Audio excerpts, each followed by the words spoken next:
এত দাম দিয়ে কাশ্মীরি আচার বাজার থেকে না কিনে কাঁচা আম ফুরিয়ে যাওয়ার আগেই এভাবে ঘরে কাশ্মীরি আচার তৈরি করে নেন। এই আচারটি খিচুড়ি, ভাত বা পোলাও সব কিছুর সাথে একদমই জমে যায়। তো এইখানে আমি 1 কেজির মতো আম নিয়েছি। আমগুলোকে কেটে আমি এরকমভাবে সাইজ করে কেটে নিয়েছি। একটু লম্বা করে, একটু মোটা করে আমি এগুলোকে কেটে নিয়েছি। আর এখনই আমি দিয়ে দিচ্ছি 1 থেকে 2 টুকরোর মতো ফিটকিরি, আর দিয়ে দিচ্ছি সামান্য একটু চুন। এখন এই ফিটকারি আর চুনের সাথে পানি দিয়ে খুব ভালো করে আমটাকে মিশিয়ে নিতে হবে। কাশ্মীরি আচার যখনই তৈরি করবেন এই টিপসগুলো অবশ্যই ফলো করতে হবে। এতে করে আপনার আচারটা একদমই সাদা ধবধবে হবে। আর কাশ্মীরি আচার কিন্তু সাদাই থাকে। এখন পানির সাথে সব কিছুকে মিশিয়ে আমি 3 থেকে 4 ঘন্টার জন্য রেখে দেব। আপনারা চাইলে সারা রাত্রের জন্য রেখে দিতে পারেন। তো আমি 4 ঘন্টা পরেই ফিরে এসেছি। এখন দেখতে পাচ্ছেন আমগুলো কিন্তু অনেক বেশি সাদা হয়ে গিয়েছে। এখন আমি পানি দিয়ে 3-4 বার পানি পাল্টিয়ে খুব ভালো করে ধুয়ে নিয়েছি।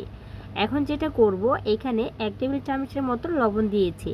এখন লবণ দিয়ে আমটাকে খুব ভালো করে মেখে নিব। এখন এই লবণ দিয়ে আম মাখানোটা আমি আবারও 1 ঘন্টার জন্য রেখে দিব।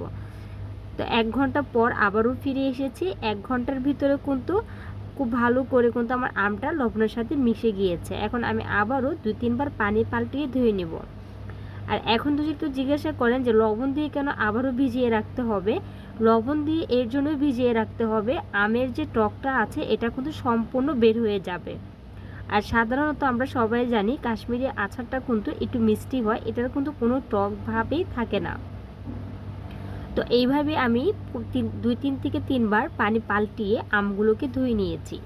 এখন এরকম একটি তাওয়ালের উপরে আমগুলোকে আমি একটু বিছিয়ে নিয়ে খুব ভালো করে আমগুলোকে চেপে চেপে যে আমের যে পানিটা ছিল এটাকে আমি মুছে নিব।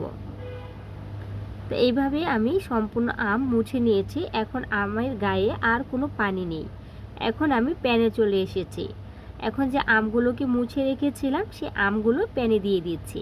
আর এখানে 1 বাটির মতো ভর্তি করে আমি চিনি দিয়ে দিচ্ছি। 1 কেজি আমের জন্য যতটুকু চিনি লাগবে আমি ঠিক এতটুকু চিনি দিয়েছি। এখন চুলার ফ্লেম অবশ্যই কিন্তু কমিয়ে রাখতে হবে। কমিয়ে রেখে চিনির সাথে আমগুলোকে মিক্স করে 3 থেকে 4 মিনিট অপেক্ষা করলে দেখা যাবে যে চিনিগুলো গলে গিয়েছে। তা এখনও কিন্তু আমার সম্পূর্ণ চিনি গলে যায়নি, এখনও অনেক চিনির দানা রয়ে গিয়েছে। আমি একটু নেড়ে চেড়ে এই পর্যায়ে আবারও চুলার ফ্লেম কিন্তু কমিয়ে রেখে 3 থেকে 4 মিনিট আবার অপেক্ষা করব। এখন দিয়ে দিচ্ছি এখানে লবণ। এখানে আমি 1/2 টেবিল চামচের মতো লবণ দিয়েছি। এখন লবণের সাথেও আমটাকে খুব ভালো করে একটু মিক্স করে নিচ্ছি। আবার একটু নেড়ে চেড়ে দিচ্ছি।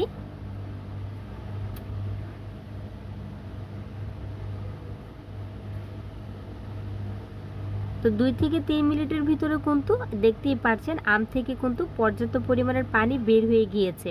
এটা কিন্তু সম্পূর্ণই চিনির পানি। এখন চুলাটা এখন আমি কমিয়ে রেখেছি, এখনও বাড়িয়ে দেইনি। এই চিনির শিরাতে না আমগুলোকে সিদ্ধ করে নিতে হবে। আর চুলার ফ্লেম এর জন্য কমিয়ে রাখতে হবে। এই যে চিনি থেকে যে পানি ছেড়েছে আস্তে আস্তে আমগুলো সিদ্ধ হবে আর চিনির শিরাটা আমের ভিতরে খুব ভালো করে প্রবেশ করবে। এখন এই কাশ্মীরি আচার তৈরি করতে যা যা লাগছে, এখানে নিয়েছি আমি আদা কুচি, রসুন কুচি, আর নিয়েছি এখানে 2টি শুকনো মরিচ কুচি। ভিতরের বিচিটা ফেলে দিয়ে তারপরে কিন্তু মরিচগুলোকে এভাবে কুচি করে নিতে হবে। এখন আমি সব কিছু এই আমের উপরে দিয়ে দিচ্ছি। আদা কুচিও দিয়েছি, রসুন কুচি, আর যে মরিচগুলো কেটে রেখেছিলাম এগুলোও দিয়ে দিয়েছি। এখন আবারও একটু আলতো হাতে এগুলোকে একটু উলটপালট করে দিচ্ছি। আমগুলো কিন্তু আমার একদমই সিদ্ধ হয়ে গিয়েছে, আর একটা আমও কিন্তু আমার ভেঙে যায়নি। এর জন্য একটু আস্তে ধীরে কিন্তু আমগুলোকে একটু উলটপালট করে দিতে হবে, আর নাহলে কিন্তু আমগুলো ভেঙে যেতে পারে। আর কাশ্মীরি আচারটা কিন্তু এরকম স্লাইজিং করা আমের আচারটা দেখতে ভীষণ ভালো লাগে। আর এই আচারে এই কয়টা উপকরণ দিয়ে কিন্তু আচারটা তৈরি করা হয়। তো আমি আবারও 3 মিনিটের মতো এই আচারটা রান্না করে নেব। তো সব শেষে এখানে দিয়ে দিচ্ছি 1 টেবিল চামচের মতো ভিনেগার। এটা দিলে 1 বছরের মতো আচারটা সংগ্রহ করে খেতে পারবেন, কোনো রকমের ফ্রিজে না রেখে। এটা বাহিরে রেখে কিন্তু বছর খানিকের মতো এটা খেতে পারবেন, একদমই কিন্তু আচারটা নষ্ট হবে না। তো ভিনেগারটা দেওয়ার পরেও আমি আবারও 3 থেকে 4 মিনিটের মতো চুলায় রেখে আচারটাকে রান্না করে নিব। তাহলে কিন্তু আমাদের এই কাশ্মীরি আচার তৈরি হয়ে যাবে। তো এটা আমার কিন্তু হয়ে গিয়েছে। এরকম একটু ভিজানো থাকতে কিন্তু এটা চুলা থেকে নামিয়ে নিতে হবে। ঠান্ডা হওয়ার পরে কিন্তু এটা আর একটু শিরাটা টেনে নেবে। এরকম একটু ভিজা ভিজা থাকতেই আমরা এটা চুলা থেকে নামিয়ে নিব। আর সব কিছু মিক্স করার পরে কিন্তু এই কাশ্মীরি আচার থেকে খুব সুন্দর একটি গ্রান বের হয়। তো এখন আমি একটি প্লেটে উঠিয়ে আমি আপনাদেরকে দেখাচ্ছি। মাশাআল্লাহ, খুব সুন্দর একটি কালার এসেছে আর একদমই দোকানের মতো টেস্ট এসেছে আমার এই কাশ্মীরি আচারে।